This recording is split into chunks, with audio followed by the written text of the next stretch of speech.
Well, good morning, good morning, good morning. It is 10 minutes past the hour on this 25th day of November. It is Tell the Truth Tuesday. Welcome to hashtag Truth Told, your early morning. Get up, wake up. Inspiration, motivation, conversation that promotes elevation. Yours truly, Joe Dupree in the building. This is a part of Community Conversations JD Live. We are broadcasting live on Facebook, Instagram, Twitter, at the JDMS, and on YouTube at 100BLK Media. So good morning, family. It is Thanksgiving week. It is Bayou Classic week. It is another week, and it is a good morning. Good morning.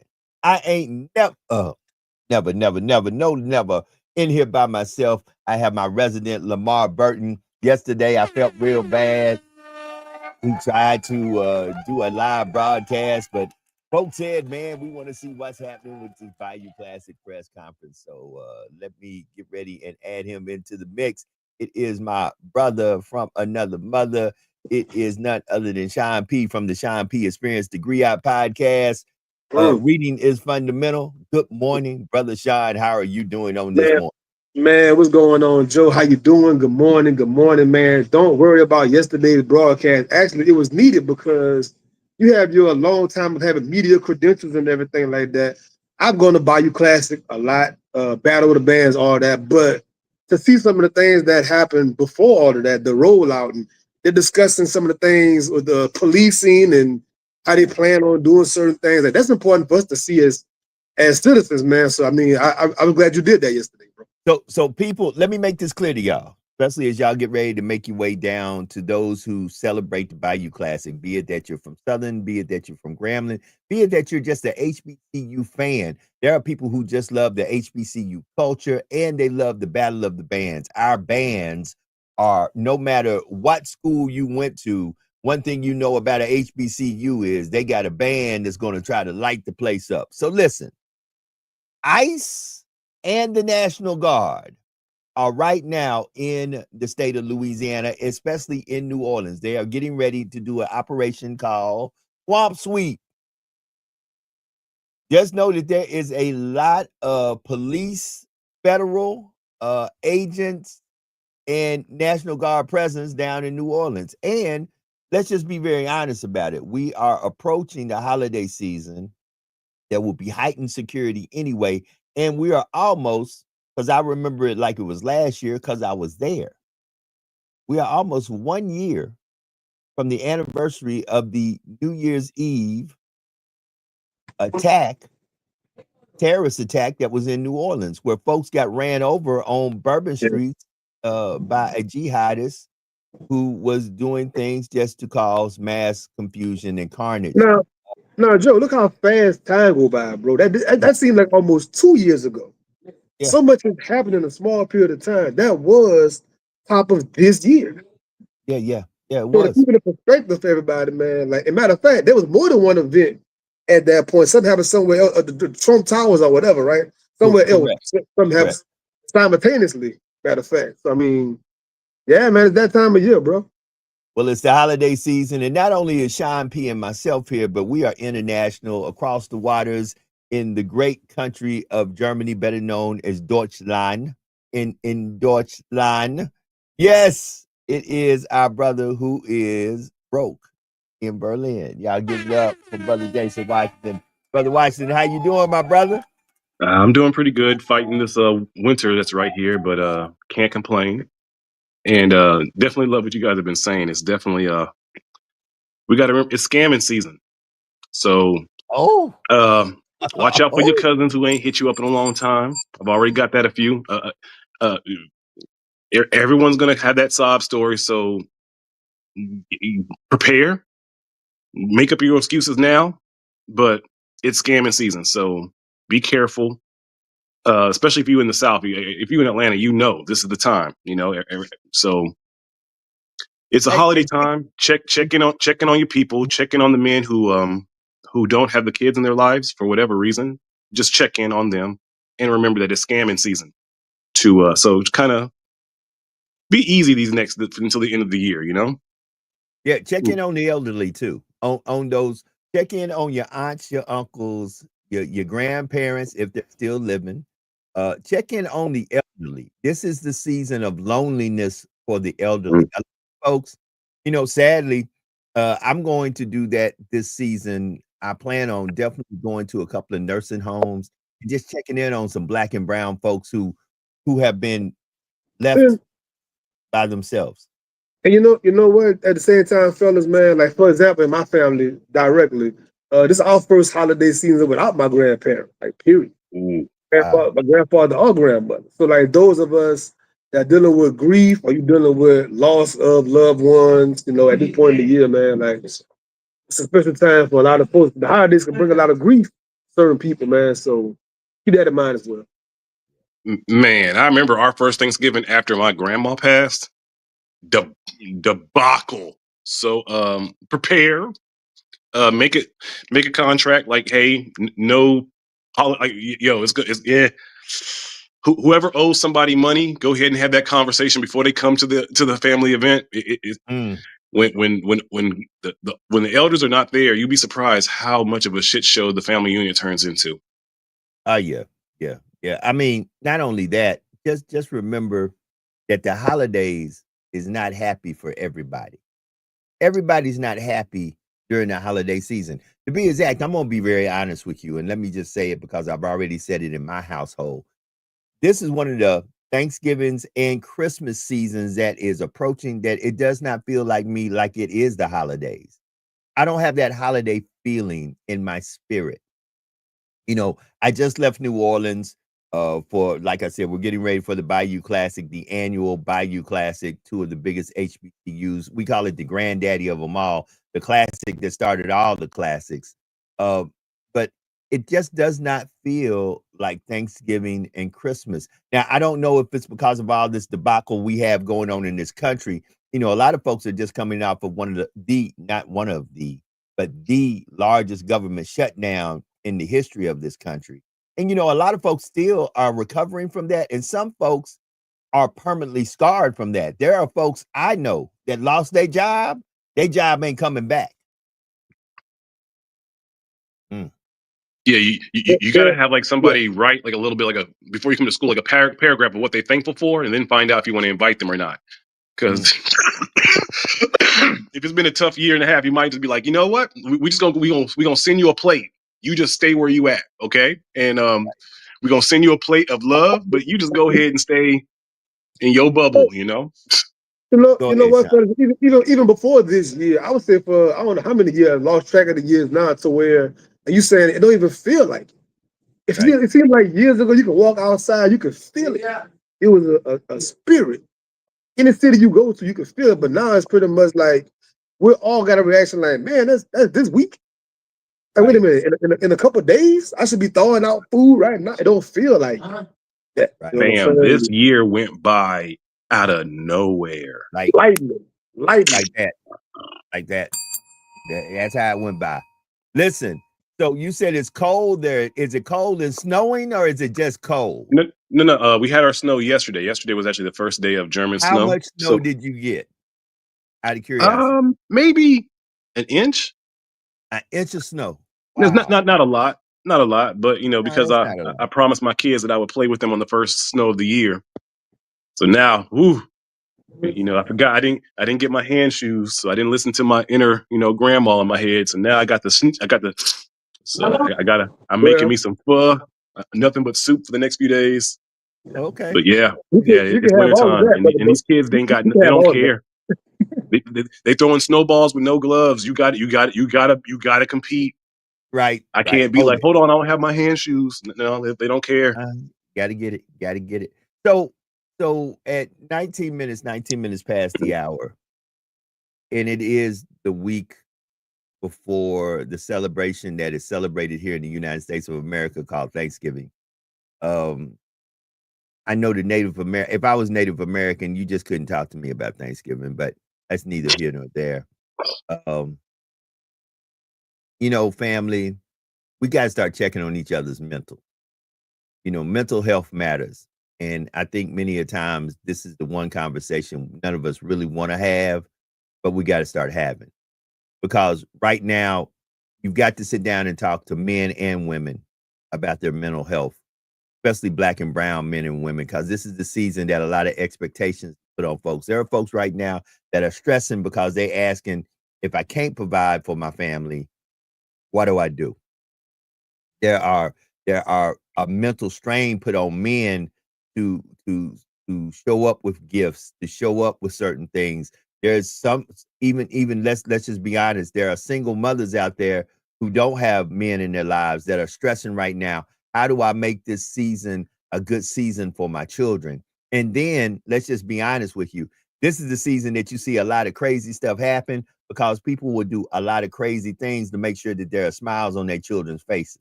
Yes. As Freeway said, the philosopher Freeway, he said, when the heat stop working, then the heat start working. I'm gonna rob me a person.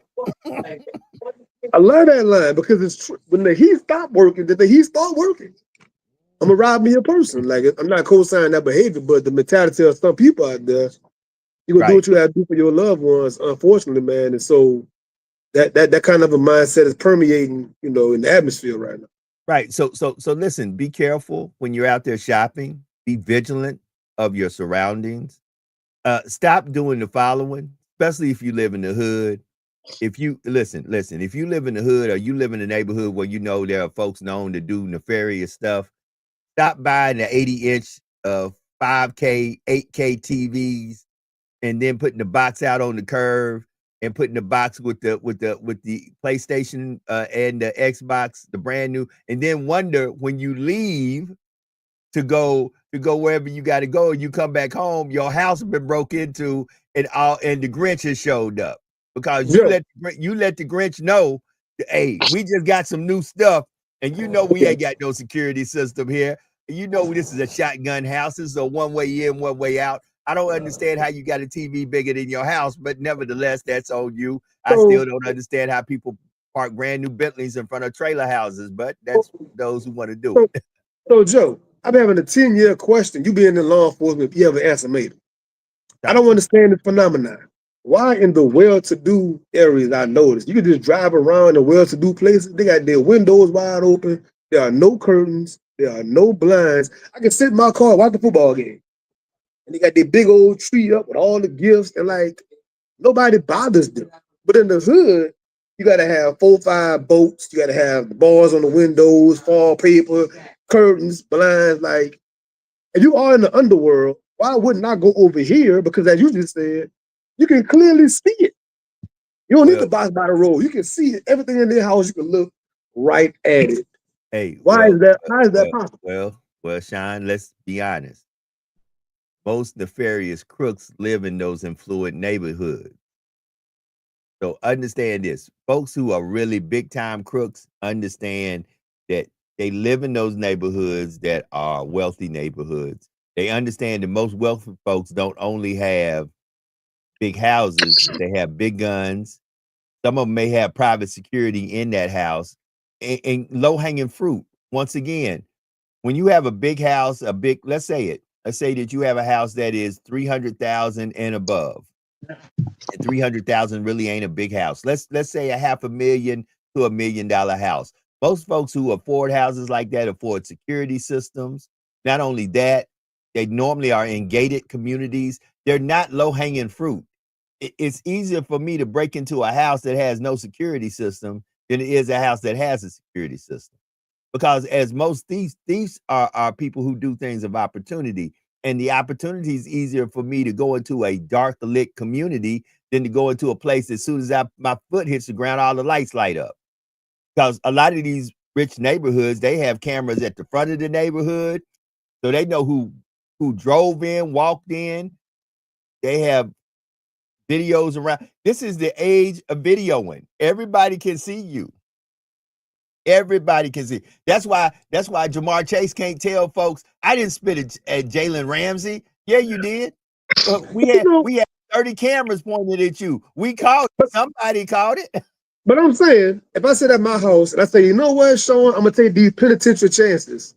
If I go break in a house in the hood, what you really think you're going to get out of there that's worth the years you would get for a robbery, armed robbery, whatever the case might be? To do the equation mathematics, like what you gonna get out of this dilapidated house?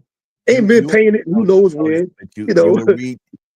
Hey, Sean, people got gold mines in bad casings. Listen, I've seen some cats who have in trailer homes in Oklahoma whose insides got $1 million worth of stuff. I've seen people in the projects, when you get inside, multi-million-dollar looking inside. So right, because we're not trying to get out of the projects. What we're trying to do is we're trying to live rich, be comfortable in the projects. In the projects. See, here's the thing. That's why when we get and acquire wealth, we don't try to vacate our surroundings. What we try to do is, instead of us saying, look, maybe the first thing I need to invest in is a better dwelling. No, we have been permeated and primed to be consumers. So here's what the things are. Instead of us investing into our kids, we have a choice. Let me take this $2,000 and invest into my kids' education, in tutoring, in other things that make them more scholastically better, to make them smarter. Or let me buy them a PlayStation or the latest Xbox or the latest Gucci, Louis, or the biggest toy that there is. Let me do one or the other. Well, we normally go with the other. Most black families, when big money hit their hand, see, that's why everybody's tripping on these $2,000 checks Trump's talking about. Oh, Trump's going to send us because guess what? Trump knows if I give you a $2,000 check, all you're going to do is give it back to me. You're going to help my friends. If I give you $2,000 of the government money, you're not going to take $2,000 of the free money the government gives you and invest that money to flip it and make it turn into $2 million to all of a sudden rise out of poverty and be better. No, what you're going to do is you're going to give my wealthy friends the $2,000 of taxpayer money of the hardworking folks.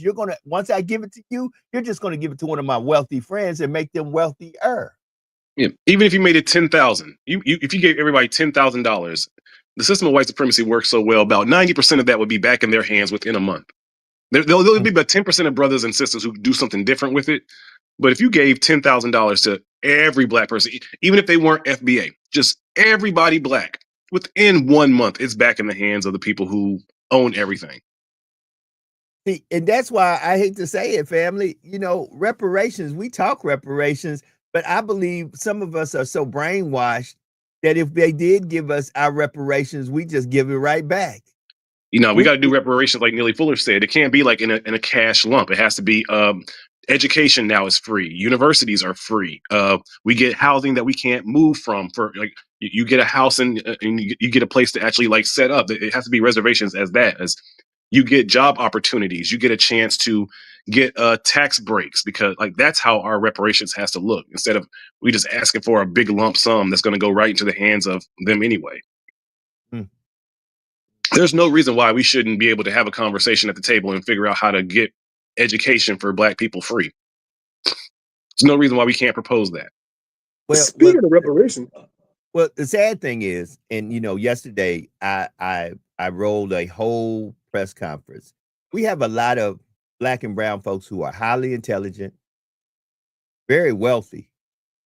When I say wealthy, let's just be honest. There was a lot of Black and brown folks in that room who have acquired wealth, real wealth. I mean, there are folks who are making $250,000 a year. And understand this, and I see that Broken Berlin had to take off for a second, probably because he had to get himself straightened out with his cough. But listen, and I'm gonna bring him back as soon as he jumps back in the green room. There are folks out there. You got to understand this. I was in the room with folks who are millionaires. However, a lot of Black and brown folks who are in their 30s, 40s, and 50s have never made more than $18,000 a year all their life. They can't name a year that they have made working a regular 9-to-5 more than $18,000. I want that to sink into some of y'all. And take $18,000 and divide it by 12. That's how much money they make a month. Take that and divide it by 4 and see, could you live off of that a week? No. Joe, I'm seeing so many articles right now about in the whole U.S., you pretty much can't get a 2-bedroom, 1-bathroom, nothing on a single income for the most part. A lot of people. So many articles about the price of a turkey is going up 40% versus last year. So many articles about just housing and whatnot, man. Like the average person I know got 2 or 3 jobs. The average person I know, I thought two got more than one job. But watch this though, Sean. And Broken Berlin will testify. Both of y'all will testify. Not too very long ago, there was an election, and there was a campaign to the election where one Donald J. Trump and one J.D. Vance was against Vice President Kamala Harris and her running mate. And still to this day, you have people who will look you dead in the eye and say, we put the right person in office. I call bull fracking-nackle when it's bull fracking-nackle. That's bull fracking-nackle. And we see that, what's her name? Friday has pretty much, she gonna step down, she's gonna retire, y'all, whatever. That was with the Trump camp. She didn't flip. Yeah. Marjorie Taylor Greene. Hold on. Yeah. Hold it. Watch this. Marjorie Taylor Greene is stepping down. A judge just said this, since you want to call the word witch hunt fake news, Letitia James and Jim Comey, which let's just call it, the president we have in office now don't have a problem going after folks that all of a sudden went after him. Do you not understand why we are over here laughing, giggling, and not paying attention? Our president has said that he is holding the American government liable for the charges they brought up against him, and he is wanting to recover all of his legal fees that he paid out. So in other words, you charged me, you convicted me, you found me guilty, but I'm going to find a loophole where every dime that I spent to fight that will come back to me through the taxpayers. Come on, family. Do you not understand that this is just a scheme that all we are doing is financing? Hold on. I want y'all to really get this. We so busy talking about one another, we miss that real people who accumulate wealth ain't got time to talk about other people. They're too busy talking about their next money move to make more money.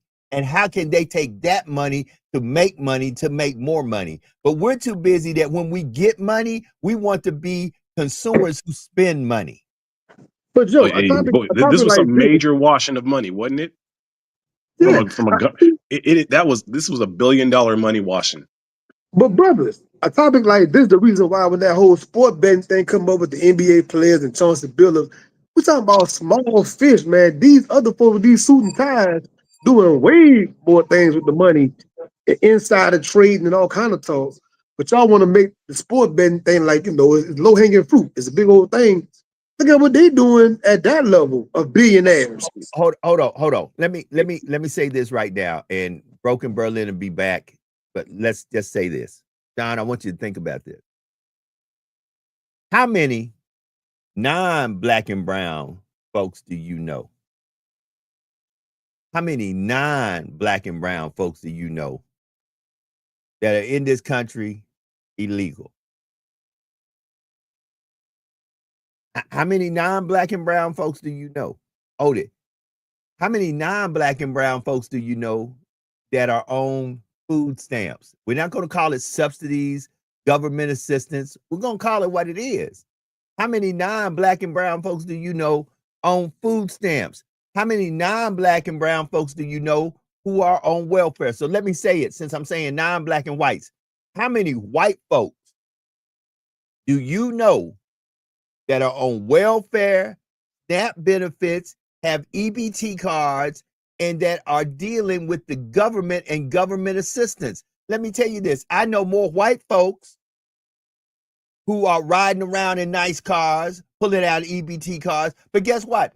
They always make it seem like the only people who are on welfare is black folks. To be exact, they don't even use that word. It's almost like when Katrina came. One group of folks were evacuees. Another group of folks were refugees. How can I be a refugee in a country that I am a citizen of?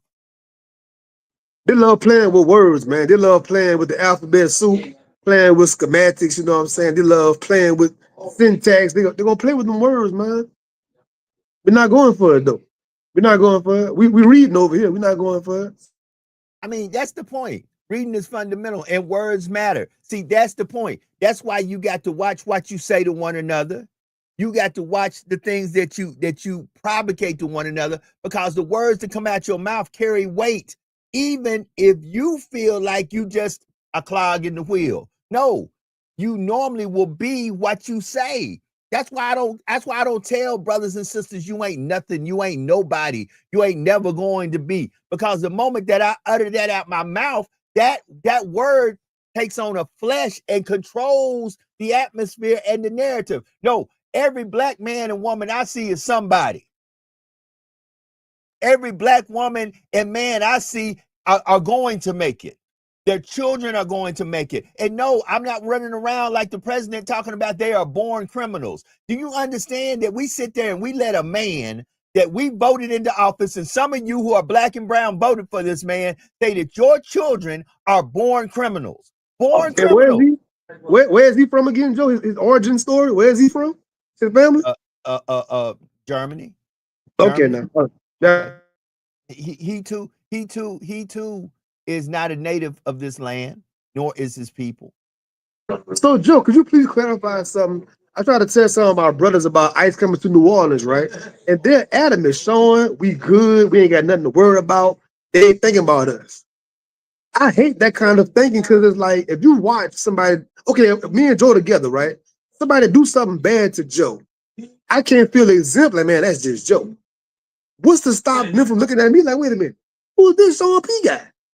Okay. So whenever it happens to somebody else, we got to internalize it like that same thing can happen to us tomorrow in a flip. You know what I'm saying? Listen, folks, I say this, say it often. Pay attention. Pay attention. What may be black and brown Hispanics today may turn out being black and brown brothers and sisters tomorrow. Easy. At the end of the day, it is a dogmatic system. As soon as I figure out a way that I can do it to one, I can do it to all.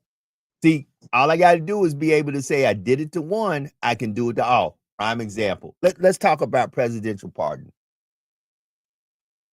Presidential. Every president pardons individuals that folk will probably say, why did you pardon that person? The power of a presidential pardon is a monster, because it comes with no ambiguity. It comes with no strings attached. And once I pardon you, that's it. You can't come back and say a word.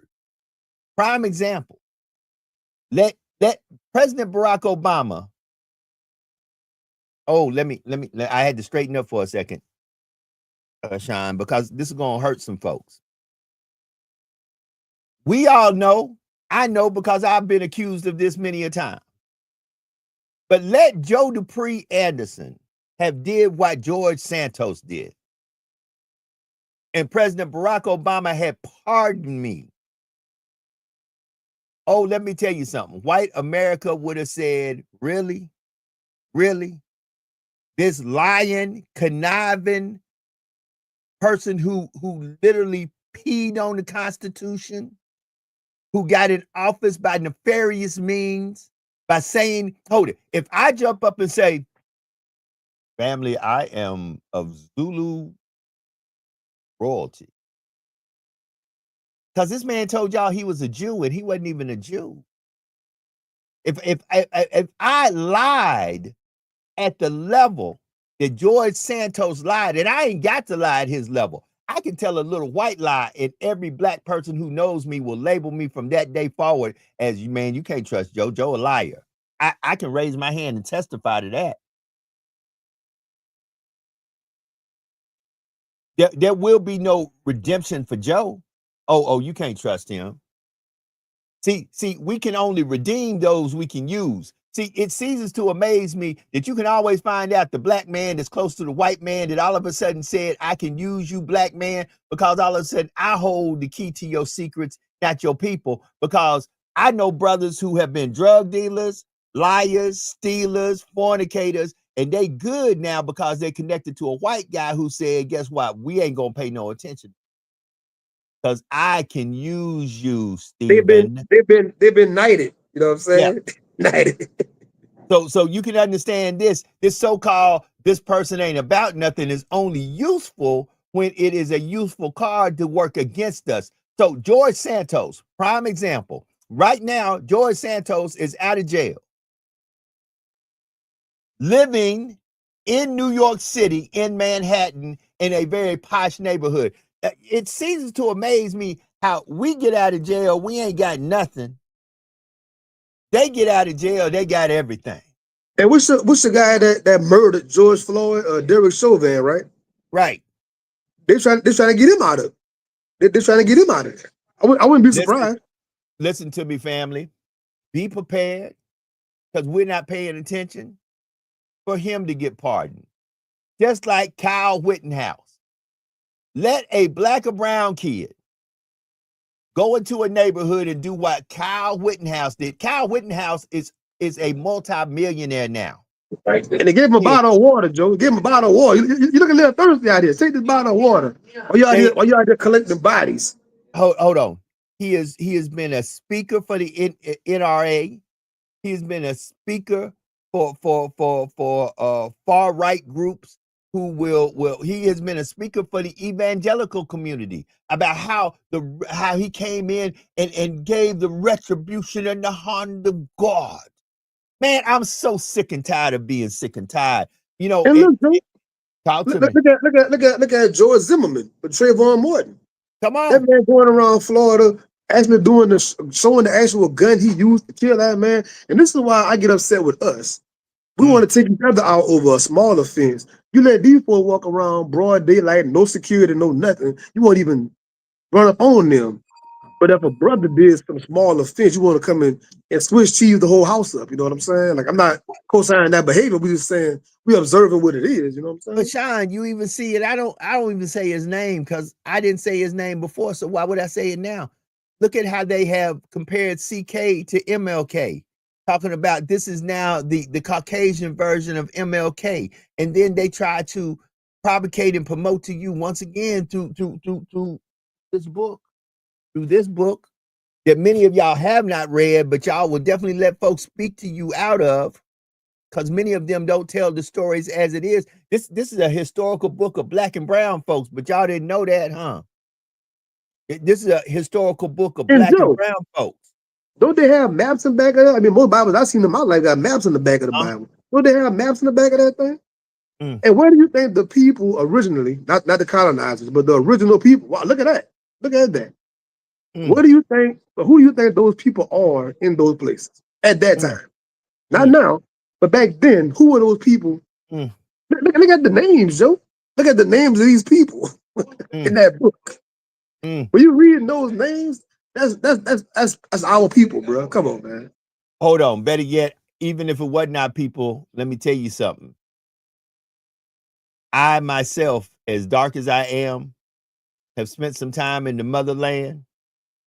And when I myself was in Somalia, Egypt, when I myself was in the Ivory Coast, South Africa, I myself, when that sun finished with me, did not look like myself looks now. So you can't tell me that if you may have showed up one way, that's the way you were when you left. Now, come on, Joe. Both of us military guys did a lot of traveling. I didn't cross the equator like twice, all that. I'm nice and crispy. When I come off that 6-month deployment, I'm nice and brazen. You know what I'm saying? 15 minutes to the top of the hour. This is all simple geography, man. Simple geography lesson, man. Simple geography.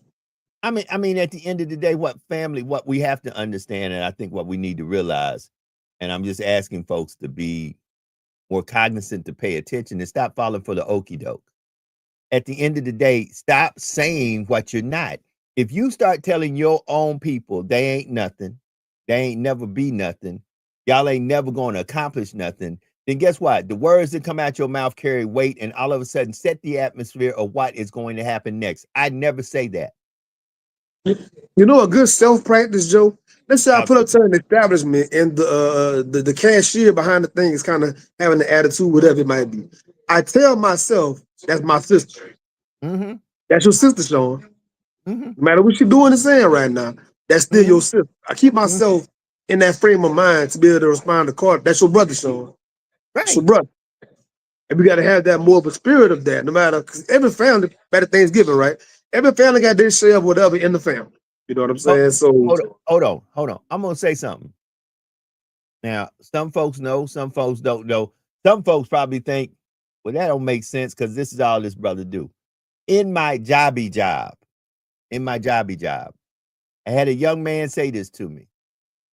I did not know that he paid attention to this, but I saw this man. I've been in my job now going on 8 years. 8, 5, and 3. Let me get my fingers right. 8 years.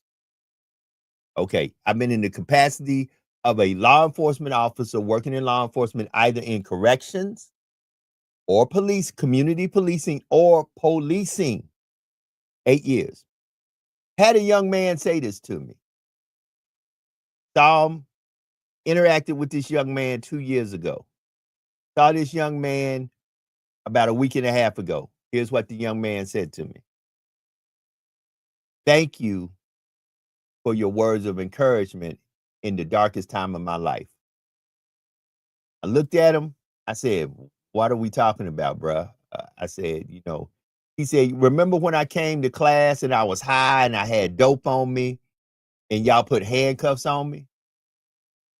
I said, yeah, I remember that because you really wilded out. He said, you were the only person that when they slammed me up against the wall, he said, guess what you said to me? I told him, I really don't know.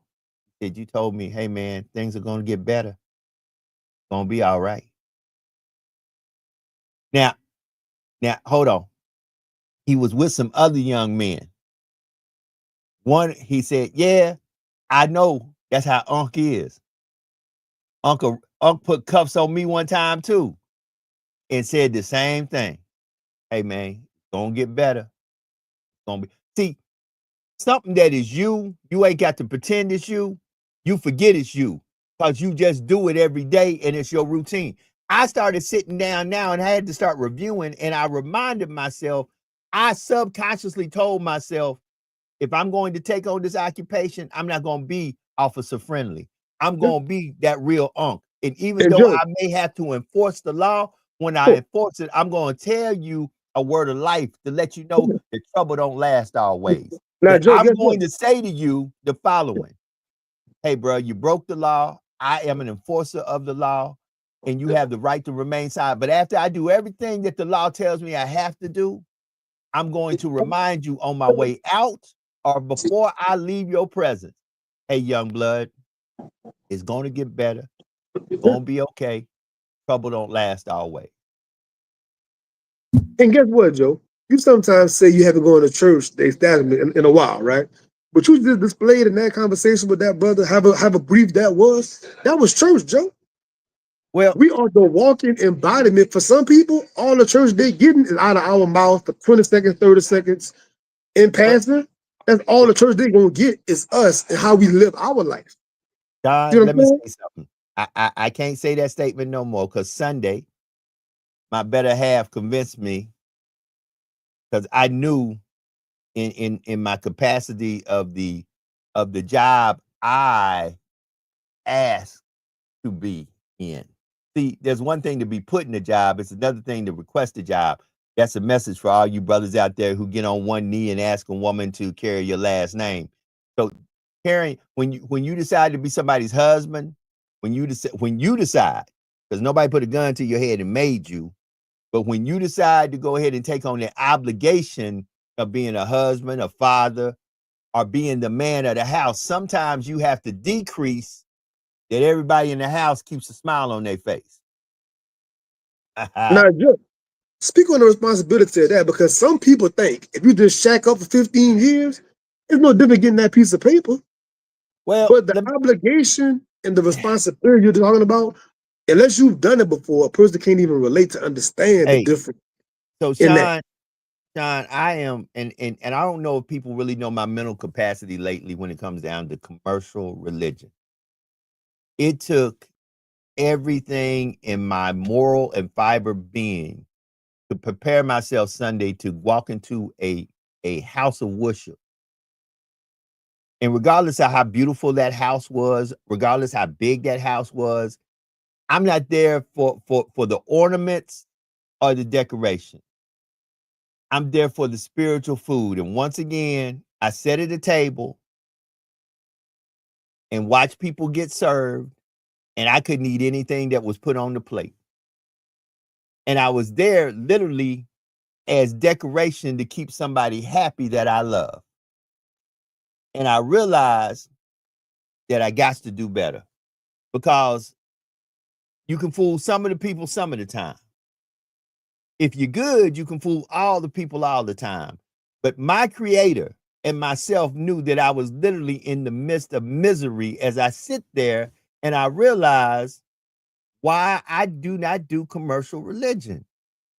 Because once again, I heard people say things because I'm reading now.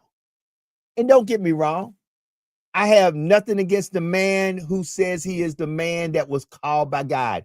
Only he knows, only she knows, only they know, and I'm not here to challenge their calling or not calling. However, in my reading, there's a lot of things I hear people say in the contents they put it in. When they put it into a sermon, I say, that's not what was said. And regardless of what version they read out of, they come up now with, let me read it from the New Living Bible. Let me read it from the Eclectic Word. Let me read it from this, that. No. No matter how you try to put them words together, I know in my spirit of spirit that I'm like, wait a minute. Especially when they talk about tithes and offering. When people start talking about tithes and offering, I'm like, but y'all do understand that Jesus himself went into the synagogue. You do understand it is the church that ordered the execution of Jesus. It is the church of Jesus's time that ordered his execution of his physical body. See, that's another thing. We don't separate the physical Jesus from the spiritual Jesus. He was a very radical man. He was a radical man of that time. The lion and the lamb, not just the lamb. They want to highlight the lamb part. He was the lion and the lamb. So understand this. And this is another thing when I sit around people who talk wealth and prosperity and money, especially when they try to do it under the auspice or the covering of the church or religion, because it's not spirituality. I always remember because I had to read this story time and time again, and then I had to do my research behind the reading. As a PhD student right now, I learned that you don't only read, but you need to research behind the reading. Now, Joe. Hold on, child, and I'm gonna let you talk because we might do a little overtime. One thing I found out was one of the most powerful pieces of scripture in the Bible is when there was a rich ruler who had attained everything that he had desired on this planet, except the favor and the following of Christ. See, sometimes money won't get you favor, friends, or followers. Let me hit that again. Sometimes money will not get you favor, friends, or followers. And he had rolled up in his chariot, in his ancient version of a Bentley Gazora. He rolled up on the Bentley up to Jesus and said, "Hey, man, I've been watching you. What must I do to get what you got?" And Jesus' response was so beautiful, but God folk don't preach what Jesus said. Jesus said, "Man, all you got to do is let go of everything you got and follow me." And watch this. And then the plate was set because he had already said to follow me. You're really not following me. You follow me as I follow my Father, the Most High. So watch this. That young rich ruler started evaluating. Oh, so I'm gonna lose the palace, and I'm gonna lose all these honeys and all this money. No, man, I'm good. Guess what? You keep what you got. Because if I got to lose all this to get your friends, favors, and followers, I don't need it. See, you got to understand the cost. But see, we too busy trying to tell people the more you get, the more it shows what God has for you. Wait a minute. Riches and earthly possessions don't equate that God is on your side. Understand, the 5 wealthiest families on this planet believe not in the same God that you go to church and worship on Sundays and Wednesdays and Thursdays, or whenever you have midweek Bible study. But see, understand this. If we were really pushing the spirituality growth of Jesus, guess what we would figure out how to do? We would stop taking collections up every time we're inside the house of God. Understand, we would find a way. Because guess what? Folks find a way to go to school. I know people who have went to school and have not taken out one loan. I know folks who don't owe nothing because they have found a way to either work their way through school, Pell Grant their way through school, grant their way through school, that they didn't have one penny come out they pocket, and they got the same degree that you got hanging. But right now you in $340,000 worth of debt, while they walking around with a smile on their face talking about, ooh. See, because where there's a will, there's a way. But the problem is some of us is too lazy. So what we do is we loan ourselves into higher education, and we become a part of this system that completely puts us in a place where now you are not only a degree having person, but you are a degree having person in debt. And Joe, now you in debt. And he just said last week, these people talking about how many jobs are not professional jobs anymore. But guess what, Joe? A lot of folks near and dear to my heart are in those fields. And my daughter, 18 years old, is currently pursuing a nursing type situation. So all this stuff going over something that won't even count pretty soon. See what I'm saying? Right. Hold on. They are talking about in the medical field by the year 3000. They're saying 85% of the medical field will be AI operated. 85% of the medical field will be AI operated. Now, Joe, do me a favor. A lot of our friends are national, even international. If you don't live in these areas, for a lot of our sisters in particular, that nursing medical world is how a lot of them got it popping. And they're single mothers, they got their own house, they got their nice vehicle, they're doing their thing, they're classy. They're in the medical world. Mm-hmm. As far as the job market in this area, if you're a woman, the medical world is a major thing. If you start chipping away at that, a lot of families gonna be in dire restraints, man. Hold on. I got a good friend, childhood friend, James Steve Vincent, who's on the line right now. Let me say this, and Pastor, I'm not in any way trying to urge folks not to be in the assembly of the people of God. Do what the Bible say. Don't listen to Joe. Listen to the Bible. Read it for yourself. I just had to tell you what I was doing, but I want y'all to hear what I'm about to say right now. Back when I was a young man, and I am not young like I used to be, I'm damn near 60. Back when I was a young man, there was a big course that was going on in college. Everybody wanted to have a degree in computer information systems. It was CIS or computer science, CS. And don't get me wrong, there are folks who have went down that path and have been very successful. But this computer information systems was really teaching you how to be an input specialist on computers. And those lines used to be as long as from here to Pasadena when you went to enrollment for school. What you come to find out is when there are people getting into a profession and the lines are long, you come to find out that profession winds up being oversaturated. And many a times that is the profession that winds up getting quote unquote phased out. I don't even think they even offer it is now flipped over from computer information system, CIS, to cyber security. Everybody going to school to get a cybersecurity job. Pay attention, family. Pay attention. Sometimes low-hanging fruit to get a piece of paper on the wall is good because these days in time, but they always raise the bar. It ceases to amaze me. When I was coming up, it was an emphasis, man, you better graduate high school because black and brown folks didn't graduate high school in the 30s, 40s, and the 50s. Then in my generation, it was you better graduate high school, you better get a bachelor's degree. Well, these days in time, a bachelor's degree ain't nothing but a piece of paper. That's a piece of paper. Folks are like, man, look, so you got a bachelor's, whoop-de-doo. That's how the little kids say it now. Whoop-de-doo. Whoop-de-doo. Yeah. Okay, so now you got to get a master's getting ready to be whoop-de-doo. So exactly. Even me at age 60, I'll be graduating, getting a PhD. And guess what? Somebody told me by the time you get your PhD, whoop-de-doo. I mean, you laying it out perfectly, Joe. That's my own educational journey. I got that associate degree. I'm feeling good about graduating college. And they're like, but you better get that bachelor's to separate yourself. I go to get the bachelor's, and it's like a dime a dozen. You better get that master. And I went and got the master's degree, and before you know it, like, who don't have a master? Right. Almost anybody in my call log probably got a master's degree. So now the PhD is next. Right.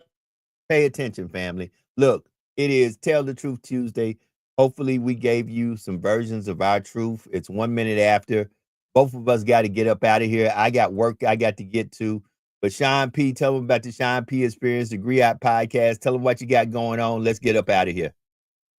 Yes, sir, man. The Sean P Experience. My next guest will be on the show next Tuesday. I got Dr. Ashley Robertson Preston. She got a book on Mary McLeod Bethune, the Pan-Africanist. It's gonna be an amazing episode. Next coming up Sunday at 3:00 p.m. the Griot Podcast. This is our 1 year anniversary of our own Black-owned magazine, Joe. Our Black-owned magazine, a selling magazine, the 1 year anniversary.